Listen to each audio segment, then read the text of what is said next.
ভাপা পিঠা তৈরি হচ্ছে। আর ফিওনা আর এডেনের দিদিমা পিঠা তৈরি করতেছে, আর ওরা অপেক্ষা করতেছে ভাপা পিঠা খাবে। আমরা দেখতে পাচ্ছি এখানে একটা পিঠা হয়ে গেছে অলরেডি। এই যে আর একটা তৈরি হচ্ছে।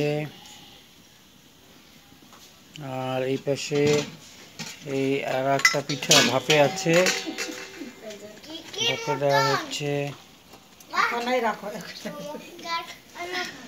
আমরা জানি শীতকাল আসলে, ডিসেম্বর মাস আসলেই আমাদের সেই পিঠাপুলি উৎসব শুরু হয়ে যায়।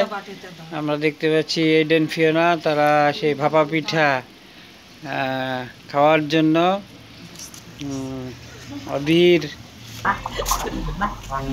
আগ্রহে অপেক্ষা করছিল। এখন তারা ভাপা পিঠা তো কয় ঠিক আছে বাবা।